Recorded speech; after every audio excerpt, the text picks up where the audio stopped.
ceux qui nous font l'honneur de nous visiter pour la première fois, que Dieu vous bénisse et bienvenue à Bethel. Amen. Amen. Pardon. J'aimerais encourager l'Église. Nous nous réunissons ici tous les vendredis pour prier pour la Côte d'Ivoire. Alléluia. Et nous voulons vous encourager. Vendredi, on sera encore ensemble. Vendredi à 19h pour prier pour la Côte d'Ivoire. S'il vous plaît, venons nombreux. Amen. Si vous suivez l'actualité ces jours-ci, vous savez qu'il est important actuellement que nous prenions le temps en tant qu'Église pour prier pour cette nation. Gloire à Dieu. Amen. Vendredi dernier, nous avons prié pour que les forteresses, pour que les Goliaths qui ont été établis sur cette nation tombent. Et nous n'avons aucun doute que l'Éternel qui est fidèle nous a exaucés et que cette année, il y a un Goliath qui va tomber au nom de Jésus. Amen. Hein? Que Dieu soit loué. Amen. Aussi, nous avons dit la semaine dernière que l'Éternel avait, comment dirais-je, parlé à l'évêque président des églises de Bethel par rapport au changement du nom de l'église à cause de la nouvelle dimension dans le ministère, la dimension dans laquelle Dieu nous conduit en tant que ministère. Alléluia. Et nous avons dit que le nom de l'église, le nouveau nom que l'église aura, que l'église va adopter, c'est Harvest Intercontinental Ministries. Donc c'est ministère intercontinental de la moisson. Alléluia. Et parce que l'Éternel en cette saison veut positionner cette église pour moissonner beaucoup plus. Alléluia. Amen. Et nous avons dit que dans la constitution des églises de Bethel, pour que le nom du ministère soit changé, il est important que tous les pasteurs votent aux 2/3 pour accepter le changement de nom. Donc cette semaine, nous avons voté. Amen. Et je peux vous dire, on a voté oui en votre nom. Si tu es d'accord, il faut dire Amen. Amen. Et donc ce soir, nous aurons sur la plateforme Zoom, sur Internet, une conférence de tous les leaders de Bethel partout dans le monde. On va se retrouver sur Zoom. Et l'évêque président va nous donner un message par rapport au changement de nom. Enfin, on verra si le changement a été adopté aux 2/3 du vote des pasteurs. Et parce que c'est aujourd'hui qu'on nous dira que le décompte des comptes, qu'est-ce que ça a donné.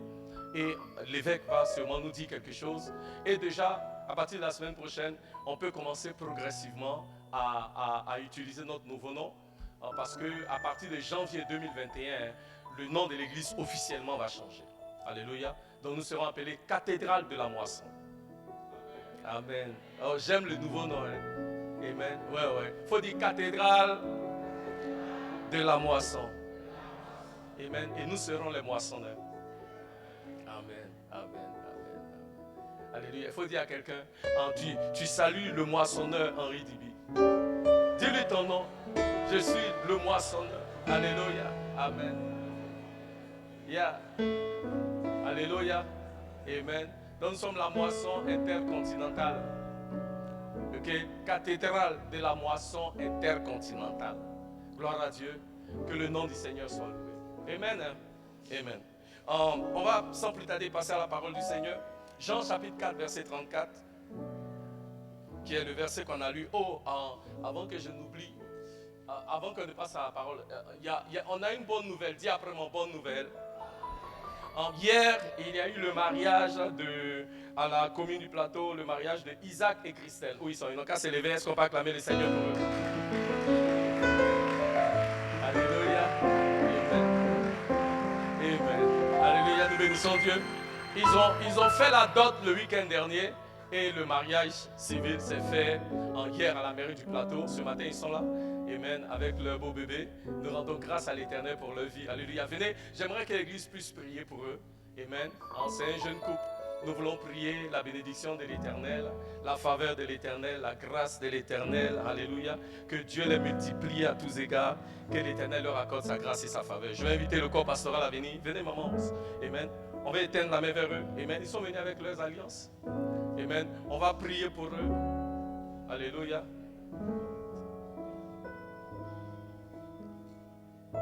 Gloire à Dieu. Église de Jésus-Christ, si on peut étendre la main vers eux, en fait, si on peut se lever s'il vous plaît. Amen. Et j'aimerais qu'on puisse élever la voix, prier pour Christelle et pour Isaac, Madou. Alléluia.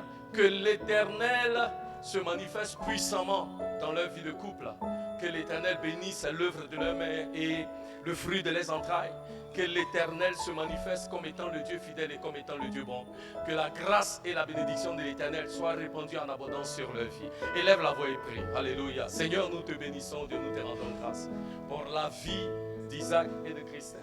Éternel, ô Dieu, toi qui es Dieu, toi qui es fidèle, que ton nom soit loué, ô Dieu, que ton nom soit glorifié, que ton nom soit célébré en gloire, que ton nom soit célébré en majesté. Yahvé, tu es le Dieu puissant, tu es le Dieu bon. Reçois la gloire et reçois l'adoration. Merci, ô Dieu, alléluia, pour l'union de Christelle et d'Isaac. Yahvé, tu as dit dans ta parole, il n'est pas bon qu'un homme soit seul.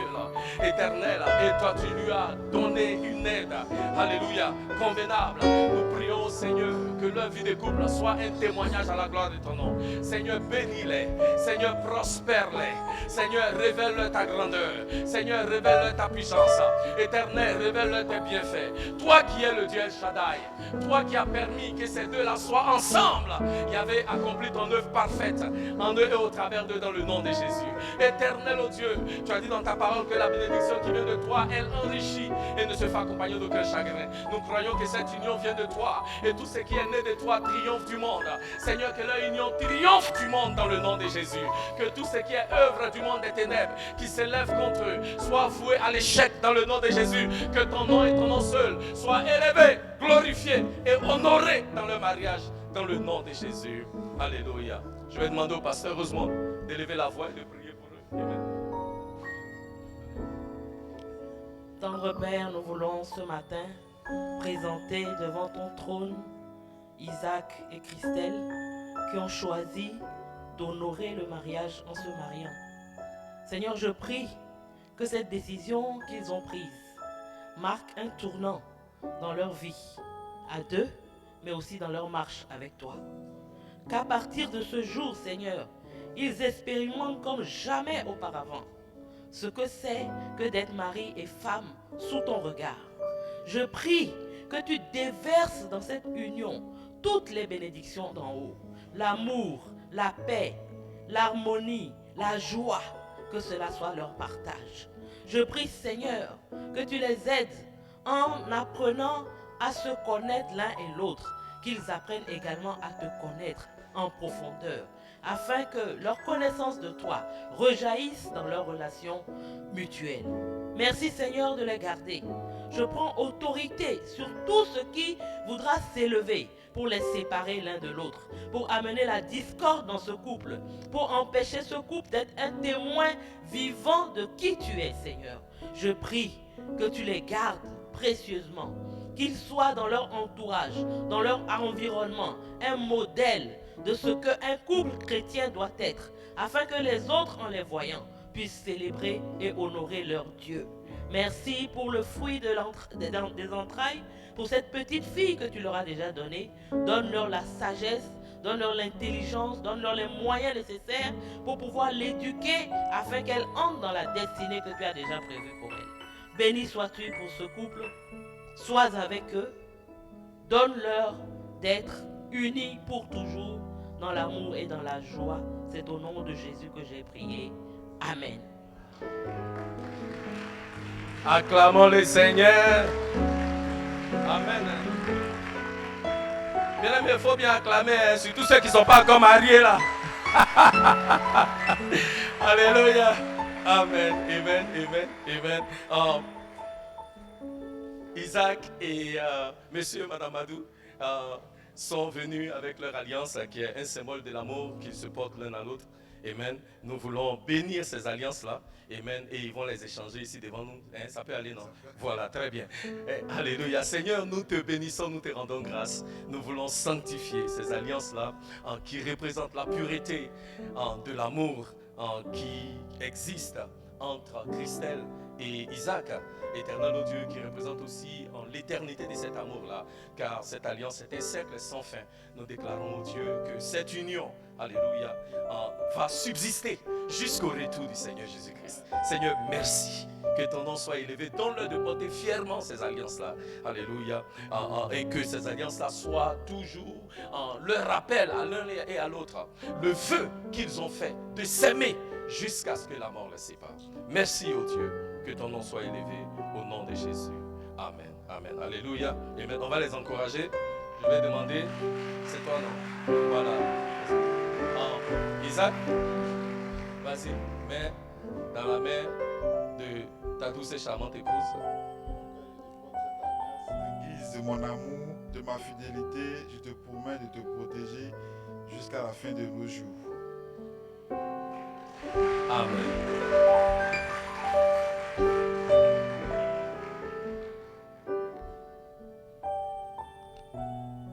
Chérie, je te porte cette alliance en signe de mon amour, de ma fidélité et de ma soumission.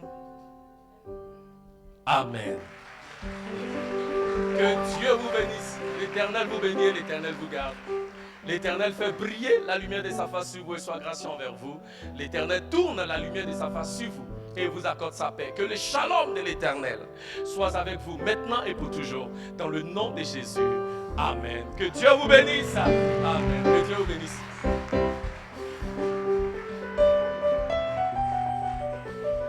Alléluia. Amen. Oh, que c'est beau d'être marié. Amen. N'est-ce pas que c'est beau, non? Amen. Je veux dire à quelqu'un qui n'est pas encore marié, tu es le prochain en ligne. Amen. Les anglophones disent, you've got next. Ça veut dire juste après, c'est toi. Gloire à Dieu. Jean chapitre 4, versets 34 et 36, rapidement. Amen. Alors, nous avons commencé un message la semaine dernière que nous n'avons pas fini. Donc aujourd'hui, je vais finir. Par la grâce de Dieu, je ne serai pas très long. J'espère. Alléluia. Jean chapitre 4, versets 34 et 36. Amen. On va s'élever s'il vous plaît pour la lecture de la parole. Amen. En ministre d'Obi 1, 2. Jésus leur dit, ma nourriture est de faire la volonté de celui qui m'a envoyé. Amen. Et d'accomplir son œuvre. Ne dites-vous pas qu'il y a encore 4 mois jusqu'à la moisson? Voici, je vous le dis, levez les yeux et regardez les champs qui déjà blanchissent pour la moisson. Celui qui moissonne reçoit un salaire et amasse des fruits pour la vie éternelle, afin que celui qui sème et celui qui moissonne se réjouissent ensemble. Amen. Amen. Avant de t'asseoir, dis, la moisson est là. La moisson, c'est maintenant. Au nom de Jésus. Amen. Veuillez vous asseoir. Alléluia. Amen. Que le nom du Seigneur soit béni. J'ai été particulièrement béni par le témoignage de la diaconesse Tina. Amen. Que Dieu te bénisse. Amen. Alléluia. De comment est-ce que Dieu l'a utilisé pour proclamer la bonne nouvelle de Jésus-Christ à ces jeunes gens-là qui ont accepté le Seigneur. Amen. Nous avons dit la semaine dernière que c'est la volonté de Dieu que nous puissions moissonner. Quand Jésus parle de moisson ici, il fait référence à moisson des âmes. Alléluia. Amen. Je vous ai dit que le mot moisson est traduit de 2 façons. Il y a l'aspect saison de la moisson et l'aspect action dans la moisson. Alléluia. Amen. Donc il y a la saison de la moisson et il y a l'action que nous devons entreprendre pour moissonner. Amen. Et nous avons dit que l'Église est l'institution que Dieu a établie au travers de laquelle le Seigneur veut rassembler sa moisson. Amen. Mais nous voyons que l'Église n'est pas en même ou l'Église ne le fait pas très bien en termes de aller et rassembler la moisson. Et nous avons dit, alors il est important de comprendre quel est réellement le rôle de l'Église. Et en dimanche dernier, l'une des choses que nous avons dit, c'est qu'avant de parler de ce que l'Église est ou de ce que l'Église fait, on a d'abord parlé de ce que l'Église n'est pas ou de ce que l'Église n'est pas supposée faire. Et on a dit que l'Église, on a dit 5 choses, que l'Église n'est pas un club religieux, pour ceux qui se rappellent, que l'église n'est pas un parti politique, que l'église n'est pas un business. Merci beaucoup. Amen, je vois que vous suivez. L'église n'est pas un club social. Et pour finir, on a dit que l'église n'est pas une ONG. Alléluia. Amen. Amen. Et si l'église va accomplir ce pourquoi Dieu a établi son église sur cette terre, alors si l'église sera cet instrument-là pour moissonner, pour gagner les multitudes à Christ, pour cet instrument-là pour dépeupler l'enfer et augmenter la population du paradis, alors l'église doit alors revenir à sa place. L'église doit alors faire ce pourquoi Dieu a établi l'église sur cette terre. Alléluia. Amen. Amen. Pour comprendre cela, on va parler de ce que l'église est. Et je vais vous donner 5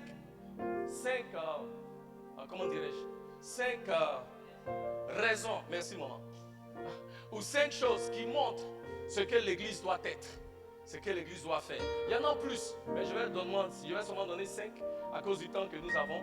J'espère finir ça aujourd'hui parce que la semaine prochaine, il faut qu'on passe à autre chose. Amen. Parce qu'en fait, je ne sais pas si vous vous rendez compte, nous sommes en retard sur un message en fait. Amen, ce culte, parce que le premier dimanche là, le Saint-Esprit a fait autre chose. Donc ce qui fait qu'il y a toujours le culte que je prêche chez les anglophones, c'est pas ce que je prêche ici. Amen. Mais par la grâce de Dieu, ça va aller. Amen. Pour comprendre ce que l'église est, venez avec moi lire Matthieu chapitre 16, verset 18. Matthieu chapitre 16, verset 18 nous donne une idée de la pensée de Dieu concernant ce que Dieu veut que l'église soit. C'est le Seigneur Jésus qui parle. Et il dit, moi je te dis. La Bible dit que Jésus demande à ses disciples quand il arrive en Césarée de Philippe, et il a dit, qui dites-vous que je suis? Et les disciples répondent, non, celui-là dit que tu es Jean-Baptiste, tu es un grand prophète. Et Jésus dit, Pierre dit, non, tu es le Christ, le Fils du Dieu vivant. Et Jésus dit à Pierre, et moi je te dis que tu es Pierre, et que sur cette pierre, je bâtirai quoi? Ok. Le mot église, je crois, si je ne me trompe pas, est utilisé pour la première fois par le Seigneur Jésus dans le livre de Matthieu, en chapitre 16, verset 18. Et il dit, je bâtirai mon église. Dis après moi, je bâtirai mon église. Encore une fois, je bâtirai mon église. Remarquez très bien, il n'a pas dit je bâtirai l'église. Il dit je bâtirai quoi? C'est son église. Ça veut dire qu'il y avait d'autres églises. Mais ce que lui bâtit, ce n'est pas les autres églises. Ce que lui bâtit, c'est son église. Alléluia. Pourquoi? Le mot église ici dans le grec, c'est le mot ecclésia ou ecclésia. Ça s'appelle E-C-C-L-E-S-S-I-A.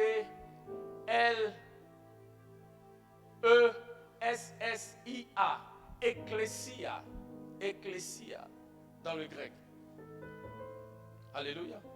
Et il dit, je bâtirai c'est E-C-C-L-E-S-S-I-A. Ecclésia veut dire littéralement the called out ones. C'est-à-dire que ceux qui sont appelés hors d'eux. Amen. Ceux qui sont appelés hors d'eux. C'est ce que ça veut dire dans le grec. Mais il est intéressant de savoir que le mot ecclésia, au temps de Jésus, était utilisé par le gouvernement romain comme le nom d'un ministère ou d'un conseil. C'est-à-dire qu'il y a un conseil dans le gouvernement de l'empereur César qui était appelé ecclésia. Alléluia.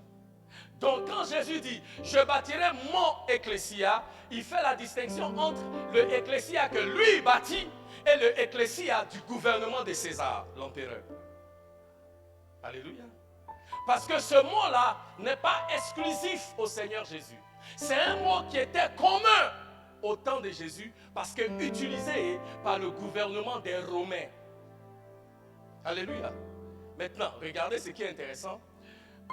Le conseil dans le gouvernement de César qui appelait Ecclésia, regardez le rôle de ce conseil-là. Ecclésia est le mot qui décrivait le conseil ou le cabinet ou le ministère dans le gouvernement de César, de l'empereur romain, là où les gens étaient choisis par le roi, avec la responsabilité d'exécuter la pensée, le désir et les lois du roi partout dans le royaume. Le ecclésia était établi dans le gouvernement romain. Le roi établissait des personnes dans ce département-là, dans ce conseil, appelé Ecclésia. Et la responsabilité de ces personnes choisies par le roi dans le conseil appelé Ecclésia était d'aller partout dans le royaume et exécuter, enseigner les désirs du roi, les pensées du roi, les rois du roi, pour que tout le royaume adhère à la pensée du roi. Alléluia. Et Dieu établit son église pour que, comme le ecclésia du gouvernement romain, l'église soit l'entité, l'église soit le ministère, le conseil au travers duquel la pensée du roi des rois, les désirs du Seigneur, le Seigneur des seigneurs, sa volonté, son plan soient exécutés partout dans le monde pour que le monde entier adopte la pensée du roi. Oh, vous n'avez pas bien dit amen. Merci, Ida. Donc, quand Jésus parle d'Ecclésia, c'est ce à quoi Jésus fait référence. Quand Jésus parle de « je bâtirai Ecclésia », il ne fait pas référence à un groupe de personnes qui se retrouvent quelque part pour dire Jésus est Seigneur. Quand Jésus parle d'Ecclésia, il ne parle pas des gens qui se rencontrent juste dans un bâtiment comme nous le faisons. Non. Ça va au-delà de ça. C'est un groupe de personnes qui ont la responsabilité d'aller partout dans les nations. N'est-ce pas ce qu'il nous dit? Matthieu chapitre 28, versets 18 à 20, l'ordre suprême ou le grand commandement. Allez partout dans le monde et faites des nations des disciples. C'est ça l'ecclésia. La responsabilité d'aller partout dans le monde. Le mot en anglais c'est go and kingdomize the world. C'est-à-dire aller et coloniser le monde. C'est-à-dire que partout, établissez la pensée de Dieu, établissez le style de vie de Dieu, établissez le désir de Dieu, établissez la volonté de Dieu. C'est ça notre responsabilité en tant qu'Église. Alléluia. Amen. Donc, ayant cela en pensée, j'aimerais nous donner alors 5 vérités bibliques qui font référence à la mission de l'Église. 1. En tant qu'Église et l'Ecclésia de Dieu, nous devons d'aller de prêcher et d'enseigner la parole. 2 Timothée chapitre 4, versets 2 à 3 nous dit, prêche la parole. Paul parle à Timothée. Il dit, prêche la parole. Oh, voici ça. Insiste en toute occasion favorable ou non. Répands, censure, exhorte avec toute douceur et en instruisant. Verset 3. Car il viendra un temps où les hommes ne supporteront plus la saine doctrine, mais ayant la démangeaison d'entendre des choses agréables, ils se donneront à une foule de docteurs selon leur propre désir. Les hommes iront dans des endroits et dans des églises, là où on leur dira ce qu'ils ont envie d'entendre. Prêche la parole avec instance. Prêche que les temps soient favorables ou pas. Prêche, car c'est cela le rôle de l'Église. Si les hommes seront sauvés, ils ont besoin d'entendre la bonne nouvelle de Jésus-Christ. Romains chapitre 10, versets 14 et 15, la Bible nous dit, comment invoqueront-ils? Comment donc invoqueront-ils celui en qui ils n'ont pas cru? Et comment croiront-ils en celui dont ils n'ont pas entendu parler? Et comment entendront-ils parler s'il n'y a personne qui prêche? Comment entendront-ils parler s'il n'y a personne qui prêche? Dis à ton voisin, prêche la parole. Verset 15. Et comment y aura-t-il des prédicateurs s'ils ne sont pas envoyés? Alléluia. Donc nous qui sommes l'Église, Dieu nous envoie pour prêcher la bonne nouvelle de Jésus-Christ.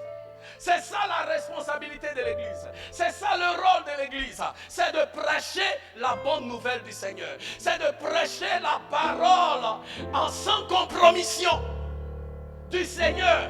Jésus est le chemin, la vérité et la vie. Il n'y a pas un autre chemin. C'est Jésus qui est le seul chemin qui mène à la vie éternelle. Alléluia. Et cette parole, elle doit être prêchée partout dans les nations, partout dans les villes, partout dans les villages, partout dans les hameaux. Nous devons proclamer que Jésus-Christ est le seul chemin qui mène à la vie éternelle. Si tu es d'accord, il faut dire Amen.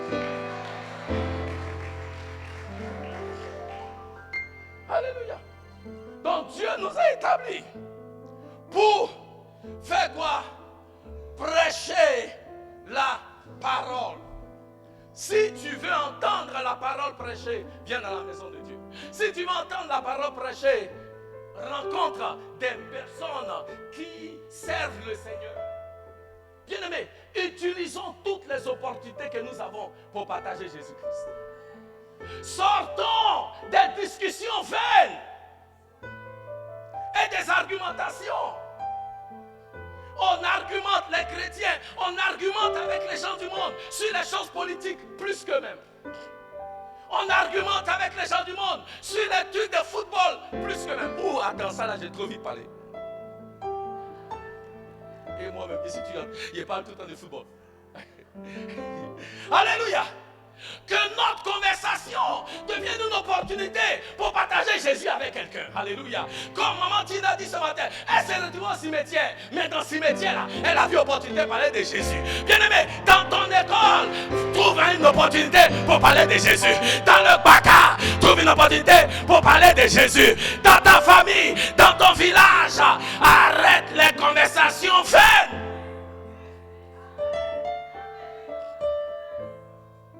Il y a des conversations, nous-mêmes, on doit plus être dedans.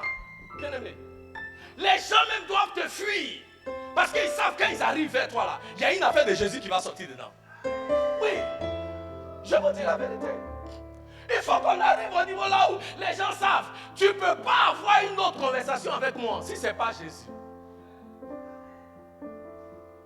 C'est pourquoi les gens gagnent vos maisons pour aller critiquer les gens. Oui, parce que vous ne prenez pas le temps de leur parler de Jésus. Et quand les gens viennent raconter du n'importe quoi, vous, you entertain it. C'est-à-dire que vous les encouragez. Il faut que ça s'arrête. Le rôle de l'église, c'est que partout l'église est, partout il y a des enfants de Dieu. C'est pas pour s'associer, faire des commérages, parler de Marie, parler de Pierre. C'est pour s'asseoir, pour parler de Jésus.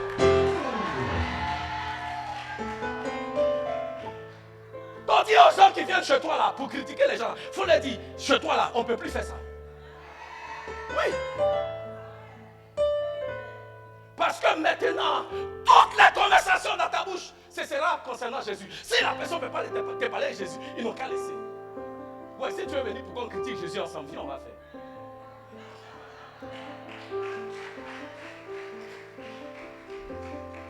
Il faut qu'on arrête, bien-aimé. La foi vient de ce que l'on entend. Ce que l'on entend de la parole de Dieu. Si ce que tu entends continuellement dans tes conversations, c'est que Jésus est Seigneur, c'est qu'en Côte d'Ivoire ça va aller, c'est que non, il n'y a pas de problème. Si l'église se met ensemble, si nous faisons confiance au Seigneur, Dieu est capable de changer cette nation. Il est capable de donner la victoire. Dieu est capable de faire. Dieu est capable de détrôner les agents du diable. Il est capable d'établir. Il faut que ça devienne notre conversation au quotidien.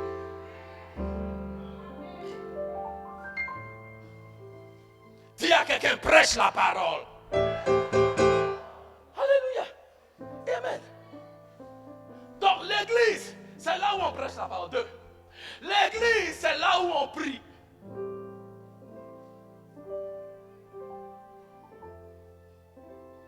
Ésaïe 56, verset 7. Il dit, je les conduirai, je les amènerai sur ma montagne sainte. Il parle de Sion. Sion est une symbolique de l'église. Et je les réjouirai dans ma maison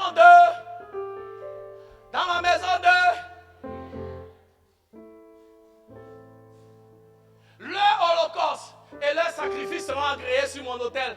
Car, tous ensemble, car ma maison sera appelée une maison de prière pour tous les peuples. Est-ce que cette maison est une maison de prière?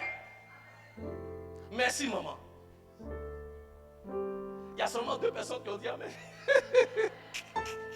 J'ai dit, oh, est-ce que cette maison est une maison de prière? Ça, c'est dans l'Ancien Testament. Il parle du temple. Il parle de la synagogue, le temple de Salomon, là où on se retrouvait pour adorer. Maintenant, là, c'est le Nouveau Testament. Est-ce que ce temple est un temple de prière?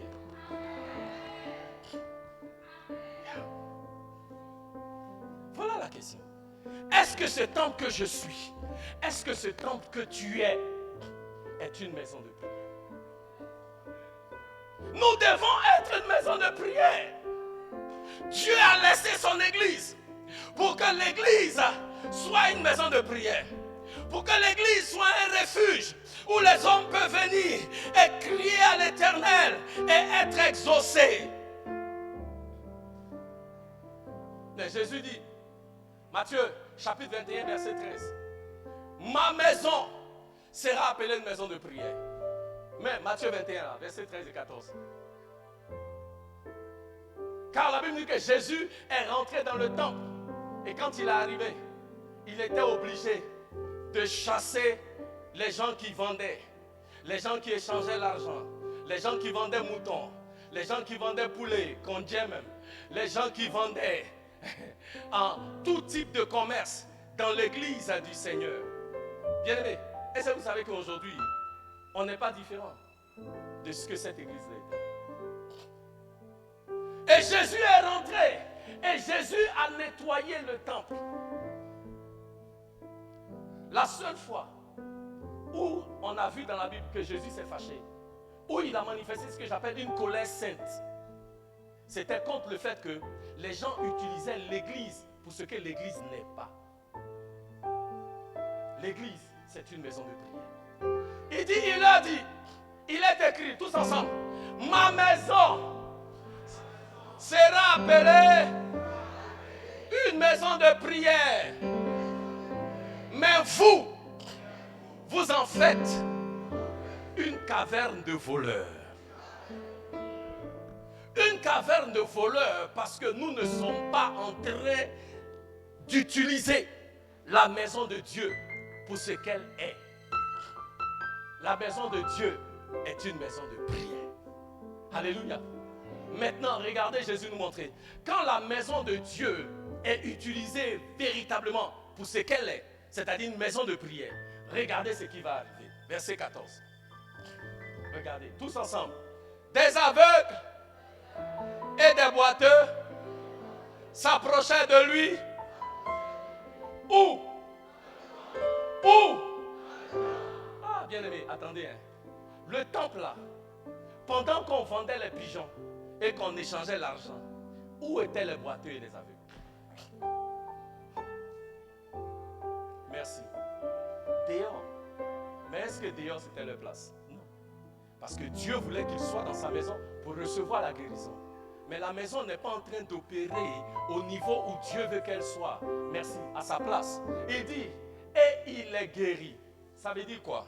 Jésus ne pouvait pas guérir d'aveugles et de boiteux aussi longtemps que la maison était occupée par des marchands.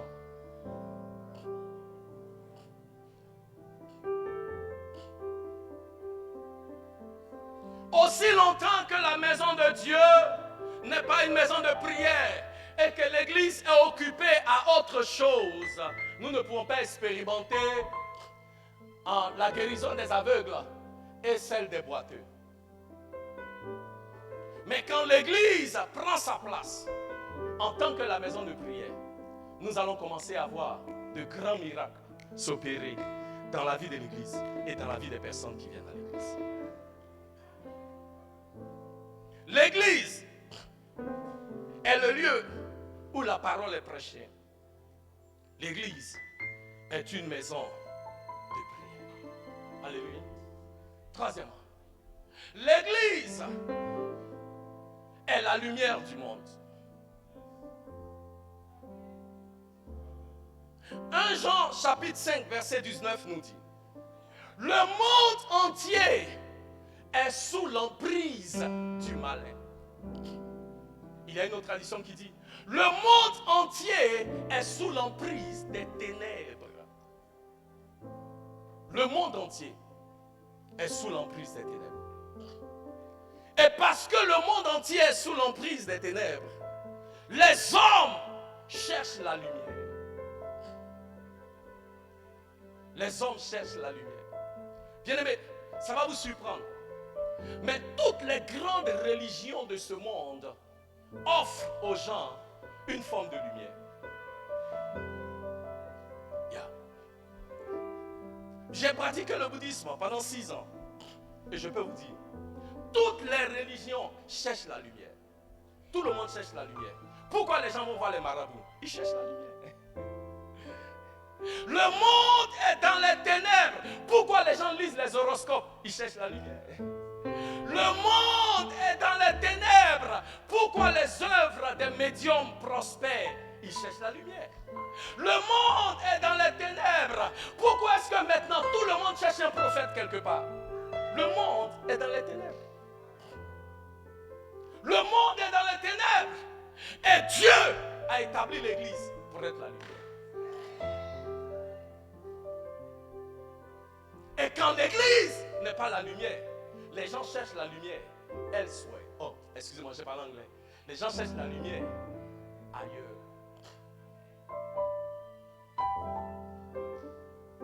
Il y a une grande religion où tout le monde cherche à rentrer. Je ne vais pas dire le nom, mais je vais juste vous montrer quelque chose. Quand tu viens à l'initiation pour rentrer, on te bande les yeux. Et tu t'arrêtes à la porte. Et tu frappes.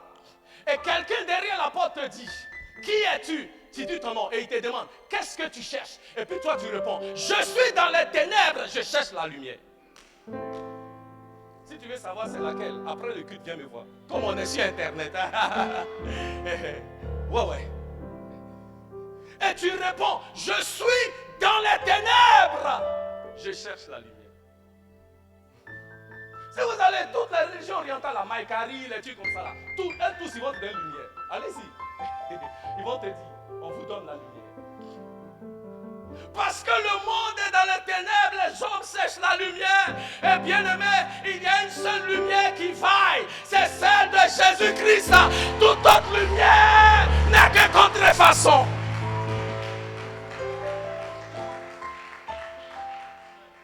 C'est pourquoi la Bible dit, Jean chapitre 1, regardez Jean chapitre 1, au commencement était la parole était avec Dieu, la parole était Dieu. Ah, regardez le verset 4. Ouais, Minisobi, aide-moi.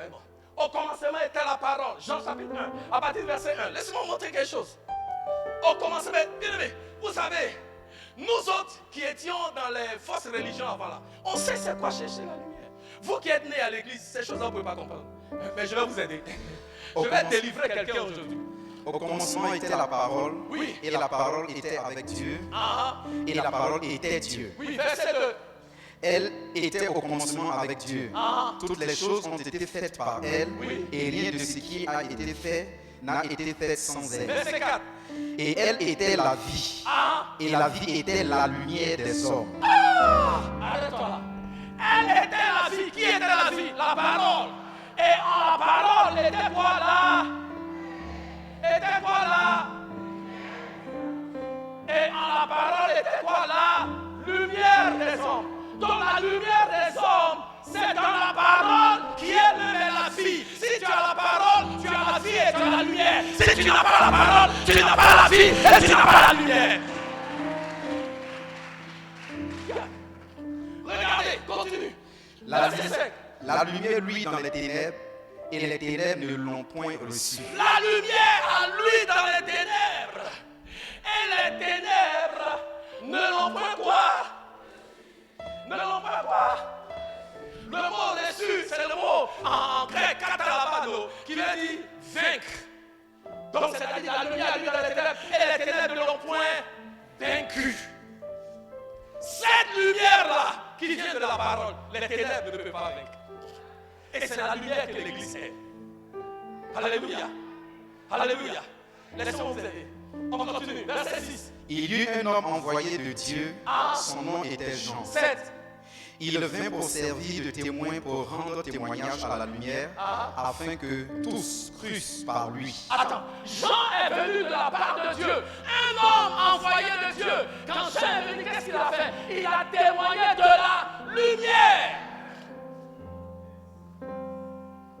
Tout homme envoyé de Dieu témoigne de la lumière. S'il y a un homme qui dit je viens de Dieu et ne témoigne pas de la lumière, c'est que c'est un faux.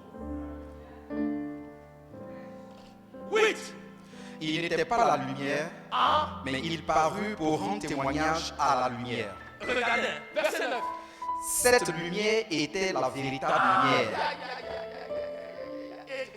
qui en venant dans le monde éclaire tout homme. Merci. C'est ça que je veux vous montrer. Cette lumière, tous ensemble, cette lumière était la véritable lumière qui, en venant dans le monde, éclaire tout homme. Stop.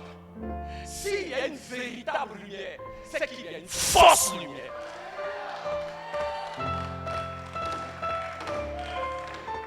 Et la lumière, la véritable, c'est l'Église qui a la lumière. Ce n'est pas les maïkalis, ce n'est pas les gens dans le monde qui ont la lumière. La lumière, c'est dans la maison de Dieu. Parce que la Bible dit, même Satan lui-même apparaîtra comme un ange de lumière. Bien-aimé, ce n'est pas tout ce qui brille qui est de l'or.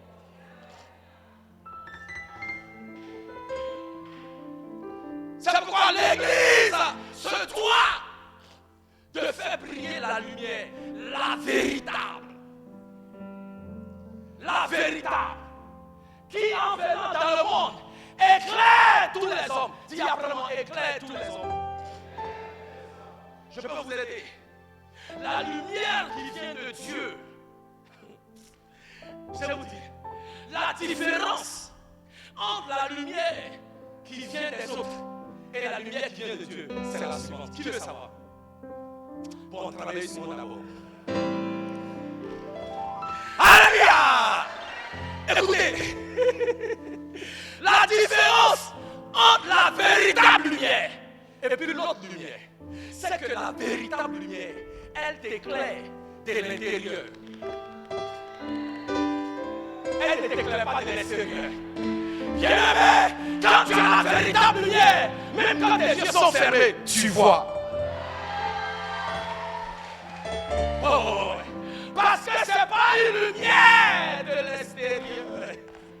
Et c'est ça que le diable ne peut pas photocopier. Parce qu'il y a des apparitions. On dit qu'il y a une apparition ici, une apparition là-bas, les gens voient. Ah, la lumière que tu vois là, c'est un démon. La vraie lumière, elle t'éclaire à l'intérieur.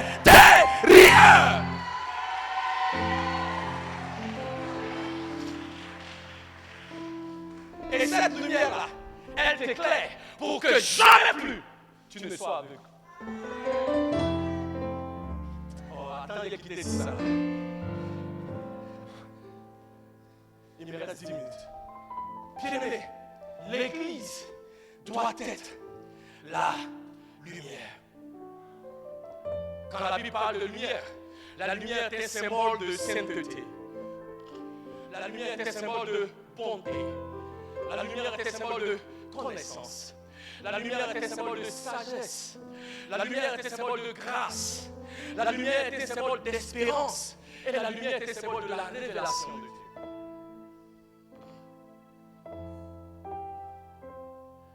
Et c'est pourquoi le Seigneur dit, et je vais m'arrêter sur cette partie. Paul dit aux Philippiens, il écrit à l'église en Philippe, et il dit, Philippiens chapitre 2 verset 15. Philippiens chapitre 2 verset 15. Quelqu'un peut le lire pour moi s'il vous plaît. Ministre Bianca fait vite. Mon temps est fini. Il me reste encore 2 points qu'il faut que je couvre forcément avant de partir. Afin que vous soyez sans reproche et innocents, les fils de Dieu, irrépréhensibles au milieu d'une nation tordue et perverse, parmi laquelle vous brillez comme des lumières dans le monde. Merci. Il dit que l'Église soit irréprochable et pure, des enfants de Dieu irrépréhensibles, au milieu d'une génération perverse et corrompue, parmi laquelle vous brillez comme des lumières. C'est pourquoi Paul dit, là où le péché abonde, la grâce de Dieu surabonde. La grâce de Dieu, c'est la lumière de Dieu.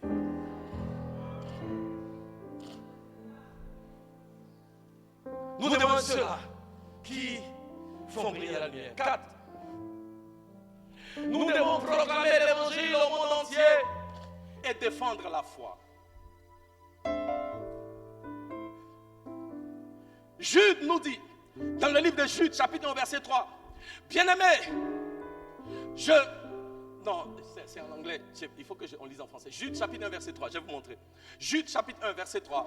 Bien-aimé, comme je désirais vivement vous écrire au sujet de notre salut commun, je me suis senti obligé de le faire afin de vous exhorter à combattre pour la foi qui a été transmise aux saints une fois pour toutes. Amen. La foi, il dit pour combattre pour la foi, parce qu'au temps de Jude, la foi chrétienne était comment? Assiégée, critiquée, rejetée, vilipendée de toutes parts. Et Paul dit à Jude, défendez la foi chrétienne. Et tout comme au temps de Jude, aujourd'hui, la foi est menacée. Et en tant qu'Église, nous devons défendre la foi. Ce n'est pas notre place de nous joindre aux autres pour critiquer la foi. Nous devons, en tant qu'enfants de Dieu, de défendre la foi, de la proclamer partout où nous sommes, partout où nous allons. Le grand pasteur Miles Monroe a dit ceci. Il dit, la mission de l'Église, c'est de représenter le gouvernement de Dieu sur la terre pour servir comme ambassadeur du royaume des cieux et recruter des citoyens pour le royaume de Dieu. Alléluia. Alléluia. Notre mission, c'est de représenter le gouvernement de Dieu sur la terre. Nous devons servir comme des ambassadeurs pour le royaume de Dieu et recruter des citoyens partout dans le monde. Dieu est dans les cieux et il a un plan sur la terre. Et il a établi l'Église pour qu'au travers de l'Église, sa volonté se manifeste dans la vie de chaque homme et de chaque femme. Alléluia. Je vais vous donner une illustration. Il y a une compagnie d'assurance dont je vais taire le nom pour éviter de faire publicité. Dieu opère comme ceci. Laissez-moi vous aider. Tu as une compagnie d'assurance qui est ici à Angré. Alléluia. Alléluia. Le quartier général de la compagnie est au plateau. Amen. Dis après moi, c'est au plateau. Voilà. Mais au plateau, ils ont entendu, il y a des gens à Angré qui n'ont pas leur assurance. Donc vous savez ce qu'ils ont fait? Ils ont ouvert une agence à Angré. Alléluia. Dieu est assis dans les cieux. C'est lui le quartier général de la compagnie. Et il a entendu qu'il y a des gens à Angré qui n'ont pas entendu l'évangile. Il a ouvert une agence. Ça s'appelle la cathédrale de la transformation à Angré. Alléluia. Et l'agence à engrais va former des agents d'assurance. Leur travail, c'est d'aller alors dans tous les quartiers des engrais, tous les recoins des engrais. Moi, j'habite à Stade 9B. C'est d'aller à Stade 9B. Ils vont quitter leur agence. Leur agence, c'est quelque part vers Sokosé là-bas. Ils vont quitter leur agence et ils vont venir à Stade 9B et me proposer les services de leur assurance. Alléluia. Pour que j'adhère à leur assurance et que je devienne un membre du groupe de leur assurance. Amen. L'accompagner au plateau, comme ils veulent toucher des gens à Lavoisier, ils ont ouvert une agence à Sokosé.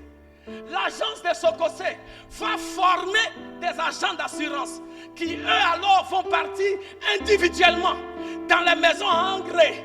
Et c'est eux qui vont recruter des personnes dans cette assurance-là. Est-ce que je peux vous aider? Dieu qui est le roi a son royaume dans les cieux. Et Dieu veut toucher des cœurs ici à engrais.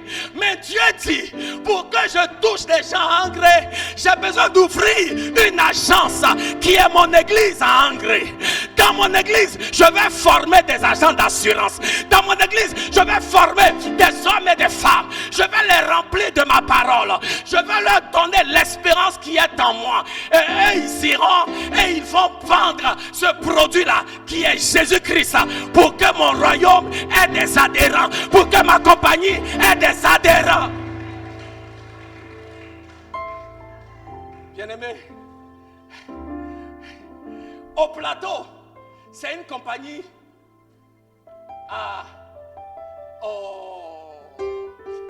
c'est une compagnie quoi? D'assurance. En français, vous n'allez pas bien comprendre. Parce qu'en anglais, c'est insurance company. Insurance. En anglais, c'est compagnie d'assurance.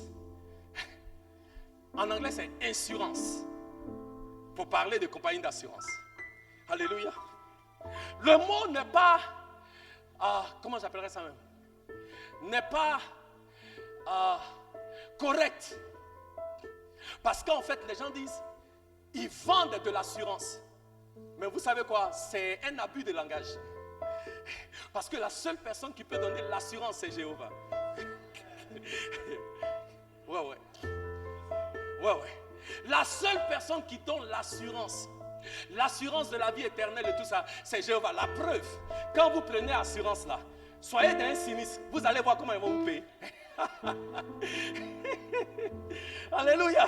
Amen. C'est pourquoi l'assurance, la vraie, vient de Jéhovah. Ça ne vient pas d'une compagnie qui est au plateau. Celui-là, il va vous vendre une assurance qui est l'assurance de la vie éternelle. On te vend assurance vie, mais c'est pour cette vie. Lui, il te vend assurance vie pour cette vie et pour la vie à venir. L'assurance de la vie éternelle.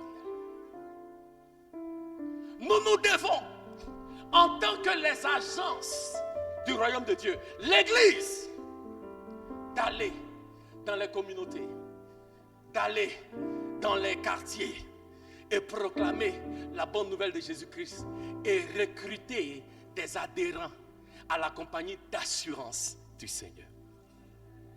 Alléluia. Alléluia. Donc pour ceux qui prennent note, merci Maman Tina. Pour ceux qui prennent note, et puis j'aurai fini. J'ai dit, 1, qu'est-ce que l'Église doit faire? Aidez-moi. Prêcher la bonne nouvelle. 2, c'est un lieu de prière. 3,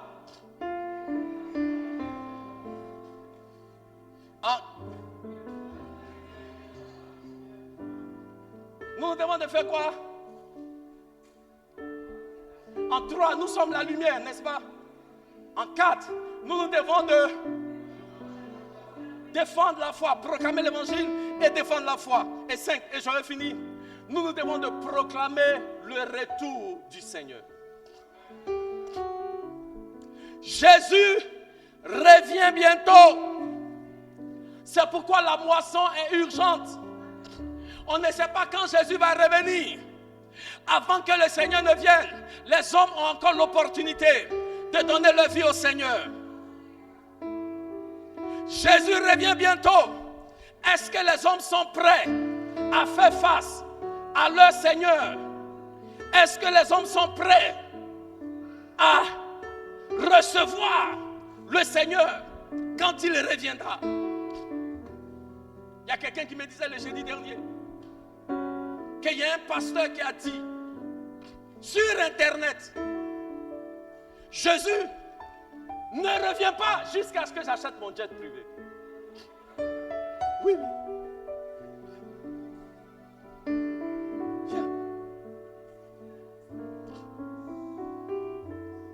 Qu'est-ce que je vais dire? Mais bien aimé, c'est un peu la mentalité de l'église. Hein?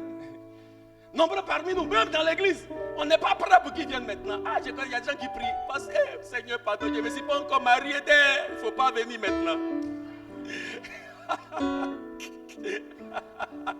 Non, je ne parle pas de vous ici à Bethel. Hein. Je sais que vous ne priez pas les prières comme ça. Alléluia.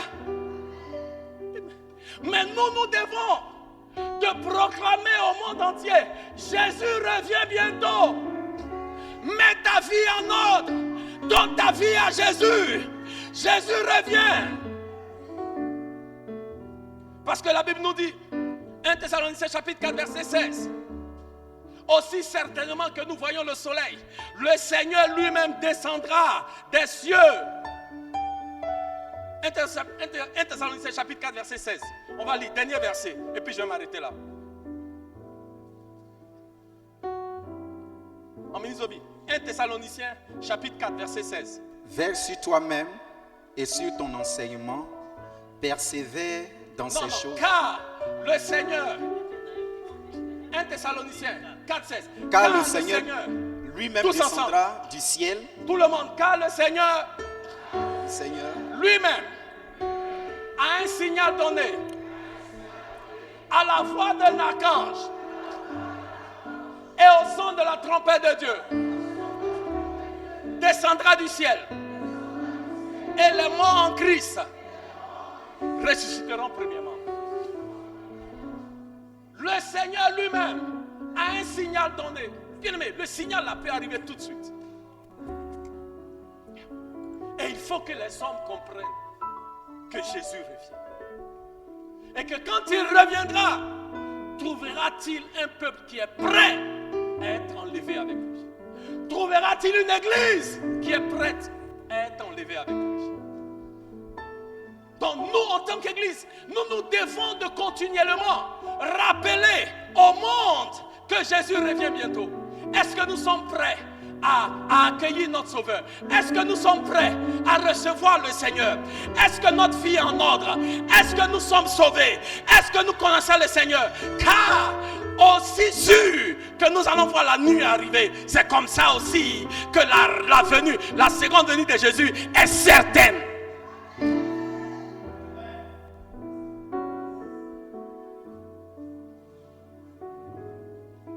Et Dieu dit, voici la mission que moi j'ai confiée à l'église. C'est ça que l'église doit faire. Et c'est pourquoi chacun de nous, nous devons voir réellement dans nos cœurs, est-ce que c'est ce que nous faisons en tant qu'église? Est-ce que nous prêchons la parole? Je disais au premier culte, il fut un temps, là où c'était parmi nous, on ne ratait aucune opportunité de pouvoir parler de Jésus. On ne ratait aucune opportunité de pouvoir partager notre foi. Ce que Dieu attend de nous, c'est que nous puissions partager notre foi, prêcher la parole, la bonne nouvelle de Jésus-Christ. Que nous soyons un temple de prière, là où les aveugles et les boiteux peuvent venir et recevoir le soulagement. Que nous soyons ceux-là qui font briller la lumière. Dans ce monde qui baigne dans les ténèbres, le monde cherche une alternative. Mais souvent, quand le monde regarde l'église, l'église ressemble un peu trop au monde. Et il est important que le monde voit en l'église une alternative à la vie des ténèbres et à la vie des débauches. À cause de la lumière qui brille dans l'église et au travers de l'église.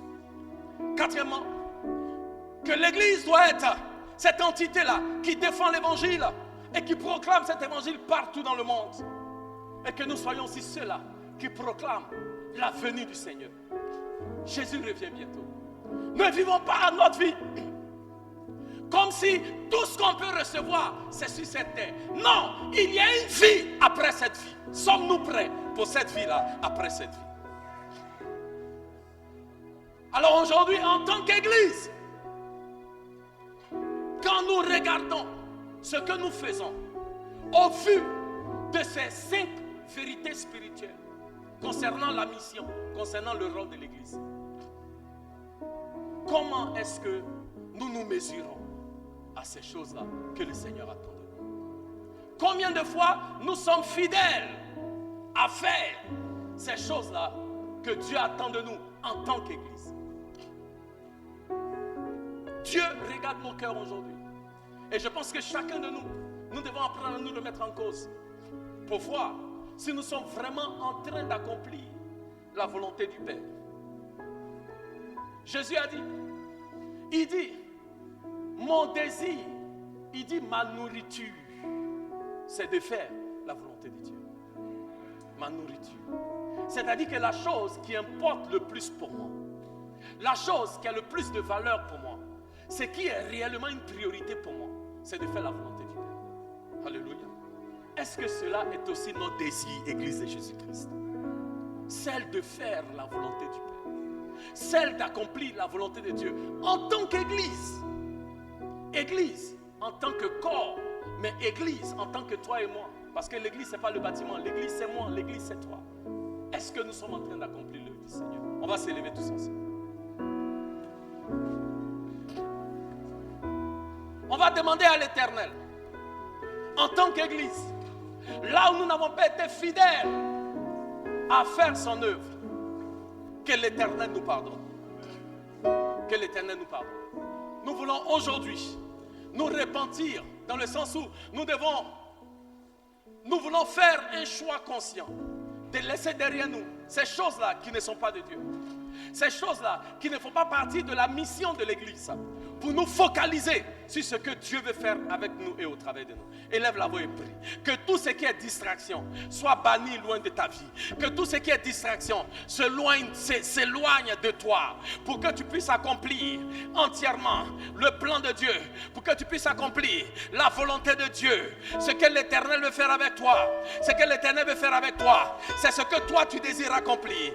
Que les autres choses ne puissent prospérer ni dans ta vie, ni dans tes affaires, dans le nom de Jésus. Élève la voix et prie. Élève la voix, parle au Seigneur, élève la voix.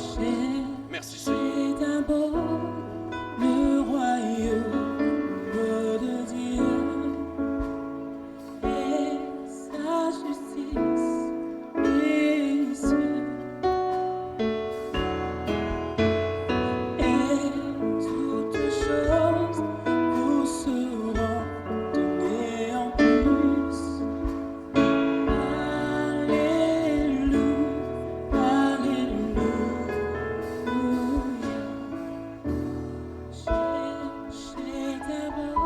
Alléluia.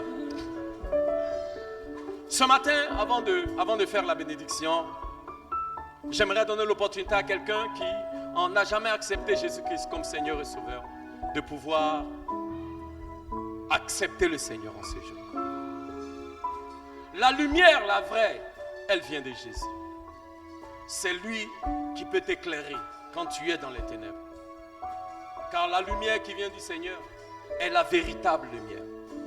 Cette lumière-là est la lumière que les ténèbres ne peuvent pas vaincre. Cette lumière-là est la lumière qui vient de Christ, qui lui-même est la vie éternelle. Celui qui a le Fils a la vie. Celui qui n'a pas le Fils n'a pas la vie. Aujourd'hui, l'Éternel veut manifester la vie de son Fils dans ta vie. Et si tu es là aujourd'hui, si tu m'entends, et tu dis, pasteur, je vais donner ma vie à Jésus. Je reconnais que je n'ai pas cette lumière-là et je vais l'avoir dans ma vie. Si c'est toi, je veux prier pour toi. Y a-t-il quelqu'un ici ce matin? Tu veux donner ta vie à Jésus? Avant de finir le culte, je veux prier. Si tu es là, élève juste une main. La Bible dit, si tu entends la voix de l'Éternel, n'endurcis pas ton cœur. Car si tu me réunis devant les hommes, alors moi aussi, devant le Père un jour, je dirai que je ne te connais pas. Si tu es là ce matin et tu n'as jamais accepté Jésus, c'est ton opportunité. Si tu m'écoutes en ligne et tu veux donner ta vie à Jésus, là où tu es, abandonne-lui ton cœur. Choisis de faire de lui le Seigneur de ta vie et il va te délivrer. Élève les mains vers le Seigneur. Je veux prier pour tout le monde. Seigneur, merci pour ta parole qui est esprit et vie. Éternel, oh Dieu, que cette parole que nous avons entendue